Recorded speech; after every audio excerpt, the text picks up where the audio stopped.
കഴിഞ്ഞ ദിവസം ഉച്ചയൂണിൻ്റെ പരിപാടിയുടെ ഇടയിൽ എനിക്കൊരു കോൾ തന്നെയാണ്, ചേച്ചി ചിക്കൻ റോസ്റ്റ് ഉണ്ടാക്കി കൊടുക്കുമോ, നമ്മുടെ ഒരു ഫോളോവറാണ് കേട്ടോ വിളിച്ചത്.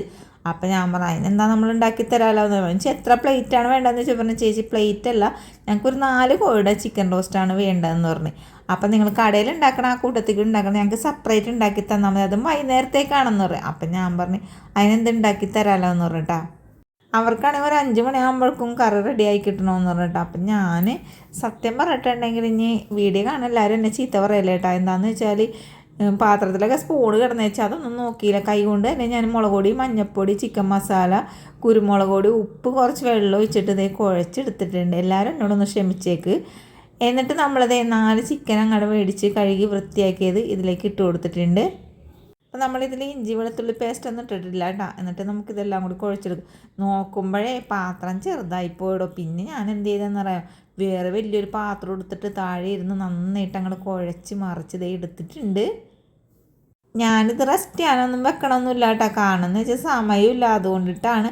അപ്പോൾ ഇതിൻ്റെ ഇടയിൽ അനിയത്തി അപ്പുറത്ത് ഊണ് അങ്ങോട്ട് വിളമ്പിക്കൊണ്ടിരിക്കണം. ഞാൻ പറഞ്ഞെടി ഞാനിത് ക്ലീനൊക്കെ ചെയ്ത് ഇതൊന്ന് സെറ്റാക്കട്ടെ എന്ന് പറഞ്ഞ്. അങ്ങനെ അവിടെ ആൾക്കാർ കഴിക്കാനൊക്കെ വന്നിട്ടുണ്ട് കേട്ടോ. അപ്പോൾ അവൾ പറഞ്ഞ് അവൾ കൊടുത്തോളാന്ന് പറഞ്ഞ്. അങ്ങനെ ഞാൻ എന്ത് ചെയ്ത് ഉരുളിയിലേക്ക് വെളിച്ചെണ്ണയാണ് ഒഴിച്ചു കൊടുത്തത്. നമ്മളിത് വറുക്കാനൊന്നും നിൽക്കണില്ല കേട്ടോ, പച്ചയോടുകൂടി തന്നെയാണ് കറി വെക്കാൻ പോണത്. എന്നിട്ട് ഒരു 2 കിലോ സവാള അരിഞ്ഞത് ഇട്ട് കൊടുത്ത് പിന്നെ കുറച്ച് ഉപ്പും കൂടി ചേർത്ത് കൊടുത്തിട്ടുണ്ട്. എന്നിട്ട് ഇതെല്ലാം കൂടി ഒന്ന് വഴറ്റി ഇതേപോലെ ആക്കി എടുത്തിട്ടുണ്ട് കേട്ടോ. ഇനി വഴണ്ടയിലേക്ക് ഞാനൊരു 3 തക്കാളി അരിഞ്ഞതും ചേർത്ത് കൊടുത്തിട്ടുണ്ട്. അതേപോലെ തന്നെ ഇതിലേക്ക് ഇഞ്ചി വെളുത്തുള്ളിയും പച്ചമുളകും കൂടി അരച്ചെടുത്തതാണ്, അതും കൂടി ചേർത്ത് കൊടുത്തിട്ടുണ്ട്. സത്യം പറഞ്ഞിട്ടുണ്ടെങ്കിൽ ഇതിൻ്റെ അളവ് ഞാൻ സത്യം പറഞ്ഞതിനോടൊന്ന് ക്ഷമിച്ചേക്ക്, ഞാൻ പറയണില്ല. എന്താണെന്ന് വെച്ചാൽ എൻ്റെ കൈയളവിലാണ് ഇതിപ്പോൾ ഈ ഒരു ചിക്കൻ റോസ്റ്റ് ഉണ്ടാക്കിയിരിക്കുന്നത്. നമ്മൾ മുളക് പൊടിയും മഞ്ഞൾപ്പൊടിയും എല്ലാം ഇട്ടിട്ടാണ് കുഴച്ചതെങ്കിലും ഇനി ഈ ഒരു മസാലയിലേക്ക് മഞ്ഞൾപ്പൊടി, ചിക്കൻ മസാല, അതായത് ഇച്ചിരിക്കോളം മുളക് പൊടിയും കൂടി ചേർത്ത് കൊടുത്തിട്ടുണ്ട്. എന്നിട്ട് ഇതെല്ലാം കൂടി നന്നായിട്ടൊന്ന് മൂപ്പിച്ചെടുക്കുന്നുണ്ട്.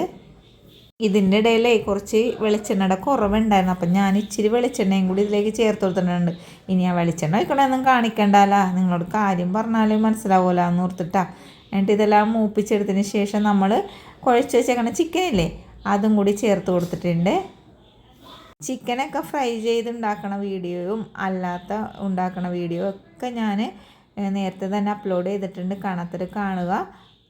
ചിക്കനൊക്കെ പല രീതിയിലും പല ടേസ്റ്റിലൊക്കെ ഉണ്ടാക്കാനായിട്ട് എല്ലാവർക്കും അറിയാവുന്നതാണ്. അപ്പം ഞാൻ ചില സമയത്ത് എളുപ്പത്തിൽ വേണ്ടി ഉണ്ടാക്കണ ചിക്കൻ റോസ്റ്റാണ് കേട്ടോ ഇത്. ഇനി ഇതിലേക്ക് ഇച്ചിരിക്കോളം വെള്ളം ഇട്ട് ചേർത്ത് കൊടുത്തേക്കണത്. അങ്ങനെ ഇതെല്ലാം കൂടി ഇളക്കി കൂട്ടിയിട്ട് ഞാൻ മൂടി വെച്ച് വേവിക്കേണ്ട കേട്ടോ. അതിൻ്റെ ഇടയിൽ ഞാൻ എന്തെന്ന് അറിയാമോ, മിക്സർ ജാറിലേക്ക് കുറച്ച് മല്ലിയിലയും പുതിനയിലയും പിന്നെ ഇത്രത്തോളം തേങ്ങയും പുളിയില്ലാത്ത കട്ടത്തൈരില്ലേ അതും കൂടി ഇതിലേക്ക് ചേർത്ത് കൊടുത്തിട്ടുണ്ട്. പുളിയില്ലാന്ന് പറഞ്ഞാൽ ഒട്ടും പുളിയില്ലാന്നല്ല, നേരിയ പുളിയൊക്കെ ഉണ്ടാവും കേട്ടോ. എന്നിട്ട് നമുക്ക് നന്നായിട്ട് അടിച്ചെടുക്കാം. അപ്പോൾ അതിൻ്റെ ഇടയിൽ ഞാൻ ഈ ചിക്കൻ വേവിക്കാൻ വെച്ചതൊക്കെ ഇടക്കിടക്ക് മൂടിയൊക്കെ തുറന്ന് ഇളക്കി കൊടുക്കണ്ടായിരുന്നു കേട്ടോ.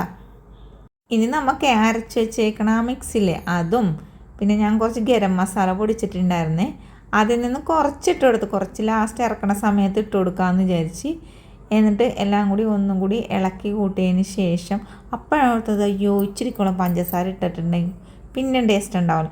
ഞാൻ ഈ ചിക്കൻ റോസ്റ്റിൽ അതേപോലെ തന്നെ പിന്നെ എന്തിനാണ് മുട്ട റോസ്റ്റിലൊക്കെ ലേശം പഞ്ചസാര കേട്ടോ, അതും പറവ് അരിക്കൊരിയൊന്നും ഇടാൻ നിൽക്കരുത്. എന്നിട്ട് ഇളക്കി കൂട്ടിയതേ മൂടി വെച്ച് കൊടുത്തിട്ടുണ്ടായിരുന്നു. മൂടിയൊക്കെ തുറന്ന് നോക്കിയപ്പോൾ ഇത് നോക്കിയേ ചിക്കനൊക്കെ നന്നായിട്ട് വന്നിട്ടുണ്ട്. പക്ഷേ എന്താണെന്നറിയാമോ, ചാറങ്ങാട് നന്നായിട്ട് ഇറങ്ങി വന്നിട്ടുണ്ട് കേട്ടോ. പിന്നെ ലാസ്റ്റ് ഞാൻ ഇടാൻ വെച്ച കുറച്ച് ഗരം മസാലപ്പൊടി ഇല്ലേ അതും കൂടി ഇതിലേക്ക് ചേർത്ത് കൊടുത്ത് പിന്നെ എന്താണ് മല്ലിയിലയും കൂടി അരിഞ്ഞിട്ട് കൊടുത്തിട്ടാ. എന്നിട്ട് ഞാൻ ഒന്നും കൂടി ഒന്ന് വരട്ടിയ പോലെ എടുത്തിട്ടുണ്ട് കേട്ടോ. ചാറ് അധികം ഒന്നും പറ്റിച്ചില്ല, കുറച്ച് പറ്റിച്ച്. അല്ല ചാറ് ഇരുന്നിട്ടുണ്ട് ചിക്കൻ റോസ്റ്റിന് അത്ര ടേസ്റ്റായിട്ട് കിട്ടൂല. അപ്പോൾ നമ്മുടെ ചിക്കൻ റോസ്റ്റ് ഇവിടെ റെഡി ആയിട്ടുണ്ട്. അപ്പോൾ ചിക്കനൊന്നും വറുക്കാതെ തന്നെ നല്ല അടിപൊളി ടേസ്റ്റിൽ ഉണ്ടാക്കാൻ പറ്റിയ ഒരു ചിക്കൻ റോസ്റ്റാണ്. എല്ലാവരും ഉണ്ടാക്കാൻ മറക്കരുത്. അതേപോലെ തന്നെ വീഡിയോ ഇഷ്ടപ്പെട്ടാൽ സപ്പോർട്ട് ചെയ്യാനും ലൈക്ക് ചെയ്യാനും ഷെയർ ചെയ്യാനും മറക്കരുത്. നിങ്ങളുടെ ഫാമിലിക്കും ഫ്രണ്ട്സിനൊക്കെ ഒന്ന് ഷെയർ ചെയ്യണേ കേട്ടോ. അതേപോലെ നമ്മുടെ വീഡിയോ ഇത്ര നേരം കണ്ടതിന് താങ്ക് യു.